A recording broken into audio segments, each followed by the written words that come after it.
1, 2, 3.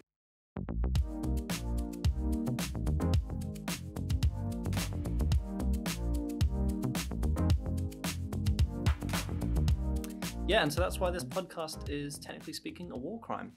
Hello there, audience. I didn't see you there. How are you doing?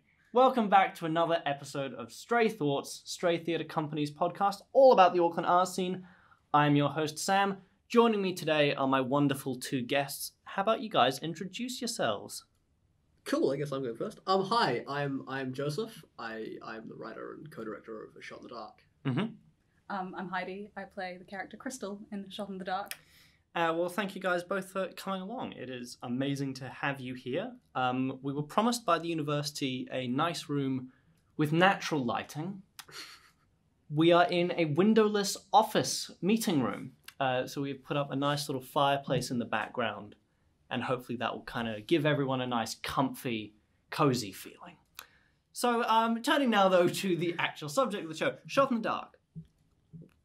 This is the new Stray Theatre Company show, right? By the Auckland University Drama Club. I have had more than any other show that we have had on this podcast the most trouble understanding what the hell Shot in the Dark is about. I just haven't been able to get it. So my very first question is what is it? Now, as from what I understand so far, it's about an ogre in a swamp and the fairy tale creatures move in and he has to go on an adventure with a donkey to try and save everyone. Is that correct? Yes, that is Okay, correct. sweet, It's cool. it's an entirely original work. Yep. Drawn from no DreamWorks inspiration whatsoever. Mm-hmm. Yeah. Okay, so that's the podcast then. The recent information about it is quite hard to find. It's for a very good reason. It's a murder mystery play. Mm-hmm. And so it's very reliant on sort of the less you know going into it, the better. I reckon. Yeah. Mm-hmm. So the basic setup is it's kind of like a coming of age story set in like sort of late 70s, Mm-hmm. and it's about this group of 4 kids, one of which Heidi is playing. And one night they witness a murder. Yeah. And no one in their town really seems to like care or want to do anything about it. It's sort of like, shucks, it's murder solving time. Direct quote from the script. And and it's sort of about, it starts there, and it's sort of about like testing their friendship and revealing truths to those characters about, you know, the world they live in and kind of their relationships to each other that maybe they weren't quite ready to find out. Interesting, yeah. It does strike me that this is, I believe, the first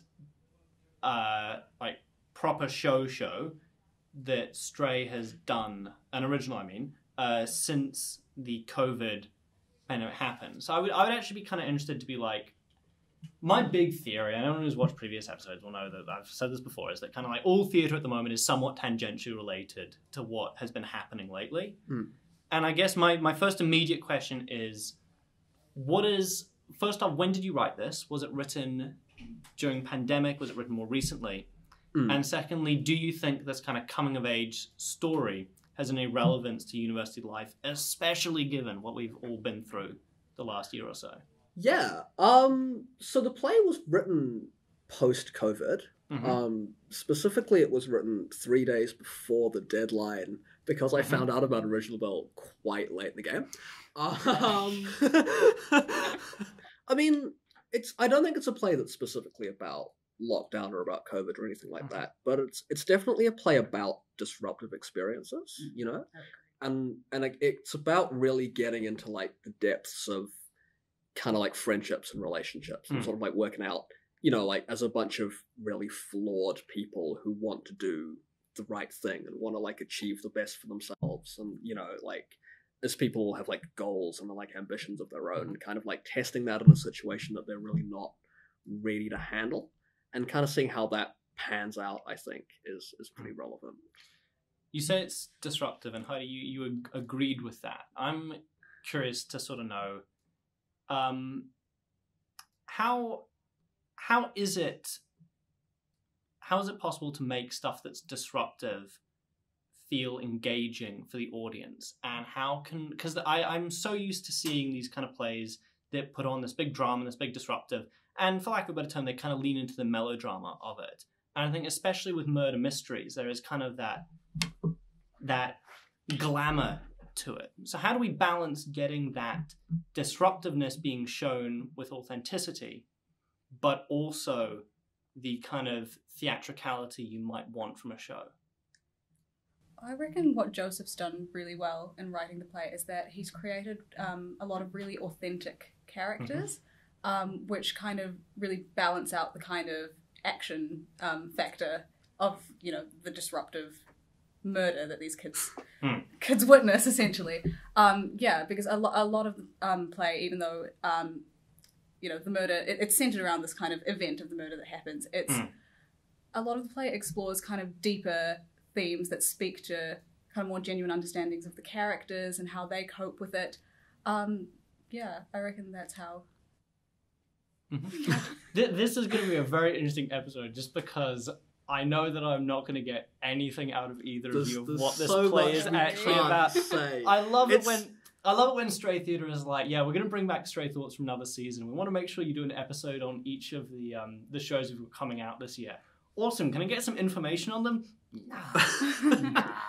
Well, okay, how about this? So, like, Heidi, you and I actually know each other through law school, right? We're both law students. Yep. How does one portray a murder or a crime or that regard on stage? Like, in what sense do you have to balance the emotional element of trying to portray that with the very real kind of like... murder mysteries are very analytical, right? So how do we balance that emotive pathos of the play and the performance with also the desire that I assume, how would I know, the play invites the audience to kind of try and figure out who the killer was as they go? Yeah. I guess it's all kind of part of the journey of figuring out who the killer is, because it is that journey of trying to figure out who did it that kind of evokes all of the emotions from the characters, if you know what I mean. It's what starts to test their friendship, starts to test their relationship. So it's all kind of ingeniously intertwined by Joseph right here. So it's not really as such about one or the other, the emotion or the kind of, I guess we call it the game of trying to figure out who the killer is. They're kind of one and the same. Is that right? It's like one builds onto the other, and then the other. It's like, I mean, for me, when I was writing it, a lot of it was kind of about taking this kind of outlandish, like, you know, weird, like 90s, like TV drama kind of setup, and then stripping all of the artifice out of it. You're stripping? This is a video podcast now. We need to be careful there. Not on stage. Don't worry, Sam. But it's like taking that sort of artifice away from the situation. You know, you get these kids wandering to this thing where it's like, you know, what could possibly go wrong, and then they start finding out there's a lot that could go wrong in a difficult, high stakes scenario. Yeah, where, it really like, is. yeah. Sounds like it'd be great stuff to talk about in an interview. Who am I? Yeah. So, do you have much experience with writing beforehand? Is this like a new experience? Yeah. So I've never written for the stage before. Writing for the stage has been very unfamiliar. But my background's in like screenwriting and like writing both short stories and like sort of short film scripts. So like I had a fair bit of like experience, you know, writing and telling stories. But then coming in to kind of adapt that to the stage, I guess I had this sort of thing of how hard could this be? And then it turned out to be really difficult and like, but like a really interesting, like challenging sort of way. So like, well, what differences are there between writing for screen and stage? Yeah. So the biggest one is that it's a practical one. Is that it's all happening live and all happening in the moment. There's no sort of like edits to hide behind. There's no points where you can just sort of, you know, have like a montage or jump between locations very, very quickly. And it also forces you to like have longer scenes that really sort of get into like, you know, the I guess like the way these characters like work and the way that they're like thinking in that moment, and like yeah, you really have to sort of figure out how it's all going to like fit together into this like experience that the audience is essentially happening, you know, to them as well. Yeah, I mean, there's that idea of ancient Greek, I think, of like the unity of action, place, and time being the marking of a really good show. Like, how much can it keep all the content happening really, really tightly condensed together? And I think personally, I'm just thinking some of my favorite murder mystery stuff, whether it be like Agatha Christie or Broadchurch or whatever, is like, I think that's really about making it fair for the audience. Is like, if you can try and keep everything as contained as possible, that makes it a lot easier for the audience to feel like they've been given a real shot to try and figure it out. Like we think of all some those kind like of shot in the dark. I knew you were going to do that. Sing. I knew it. Sorry, I cut you off. You were saying. What was I saying? Well, I guess I'm saying that like I guess that's why there's the stereotype of the murder mystery happening in like all in one secluded countryside mansion or whatever, because we're trying to get like that really tightly contained story. So in some ways, I guess where this question is building to is, do you think this is a genre, the murder mystery, that works better on stage than it might on screen or in a book? Ooh, that's an interesting one. I feel like every genre sort of adds its own like unique spin to it, right? Like, so for instance, in a novel, you're kind of like experiencing the narration of the characters like alongside them, right? Or like in film, you can get really, really close to like details of, you know, the murder weapon or like the details of people's faces. And I feel like the advantage of theatre is like, because it's physically present, is when you get these characters in these like super high stakes emotional scenarios, like, you know, when they're witnessing a murder happening in like the apartment building they all live in. Sorry. You know, and then having the audience be like physically there while people are like, you know, really laying into each other on stage, like, can be very, you know, like there's a few times in rehearsals where it's kind of like I'm meant to be taking notes and I'm just not, because it's just that, you know, the cast we've got is so good, and like being physically there in it is so involving. Do you anything to add, Heidi? On like specifically, I mean, anything related to what Joseph said, also on that theme of like, can theatre do murder mysteries best?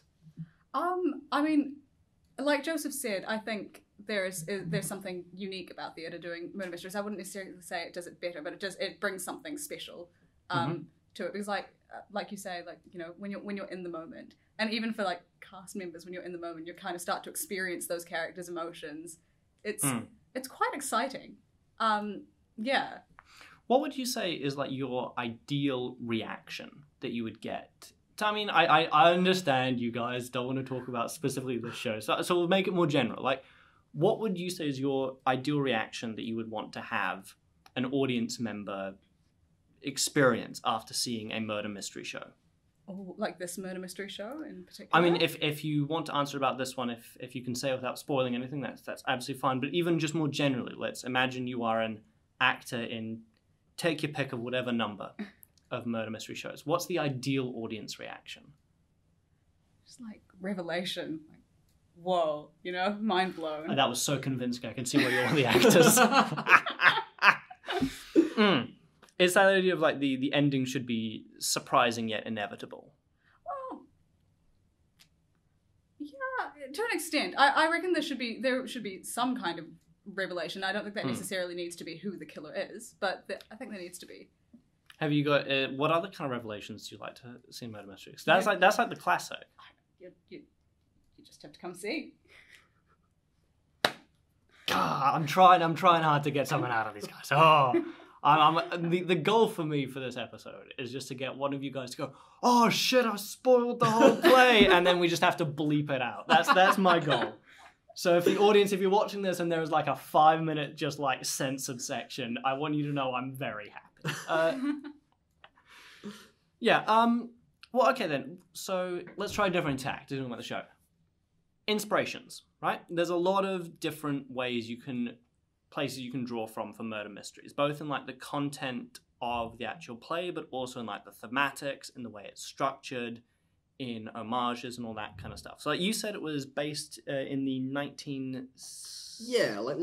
early 80s. Early 80s, yeah. Is that, why that period? I wanted to go for something where like, I wanted to strip away a lot of like modern conveniences from the characters. I didn't want them to have like mobile phones or the ability to communicate with each other easily. I didn't want them to have access to the internet where they can just like Google options for stuff.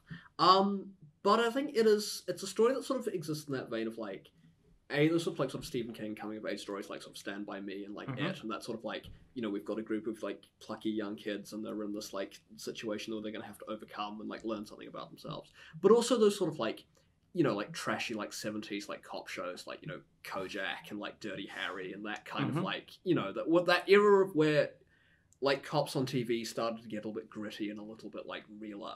Well, you know, realer in the sense of like more violent and more confrontational, not necessarily more like realistic. But that's kind of the sort of blend of vibes I wanted to go for.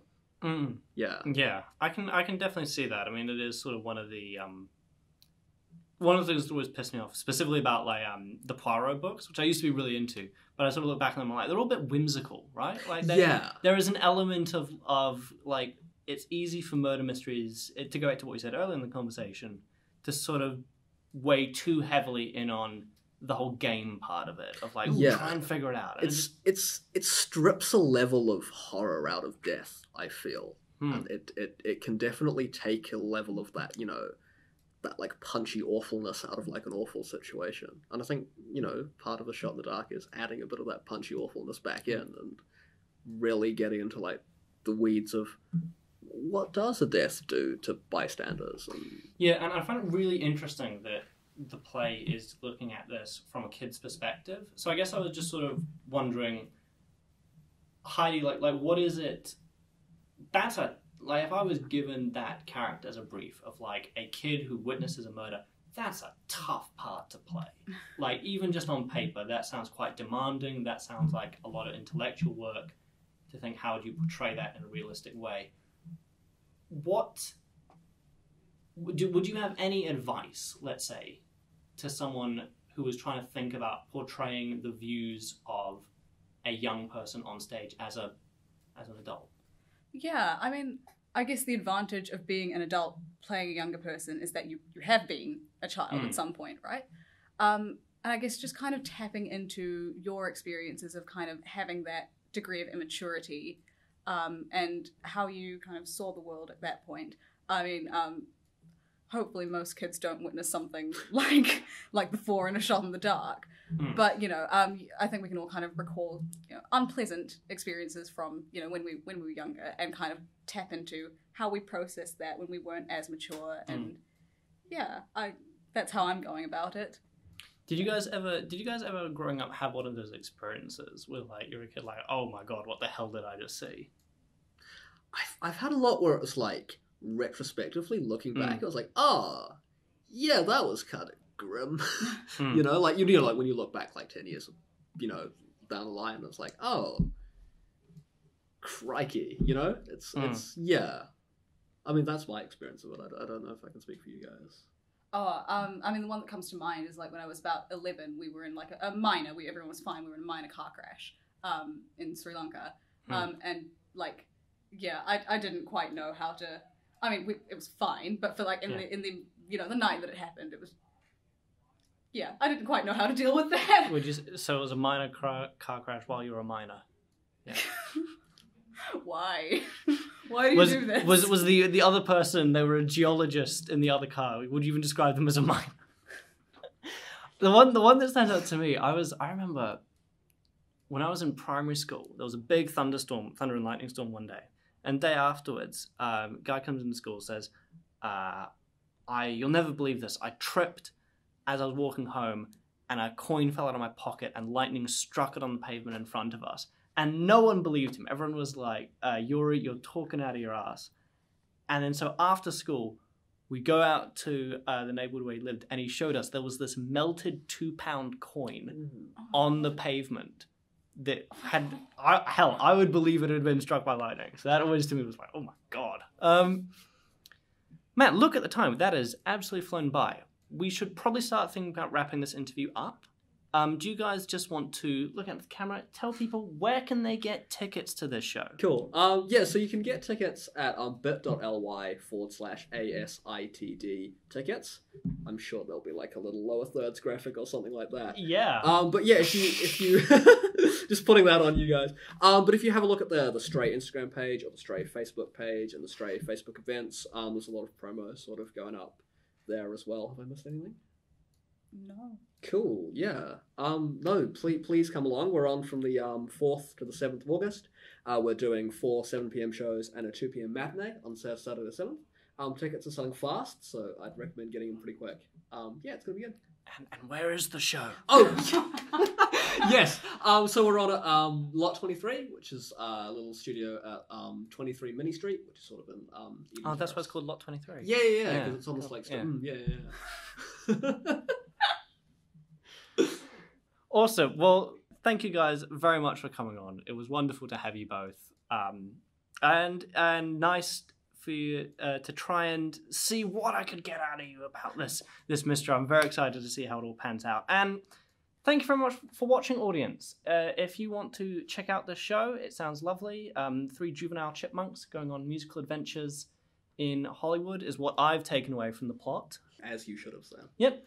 So we wish them the best of luck, and thank you for watching. If you've been listening to this, that's absolutely fantastic. But remember, we're also on the Stray Theatre YouTube company page. Don't just watch it on Spotify. Lots to see. Anyway, we'll see you in the next episode. Have a very good one, and thank you for watching.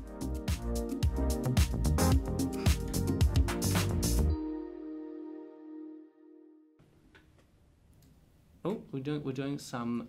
Adjusting the shot. Oh no. Yeah, let's get closer to this.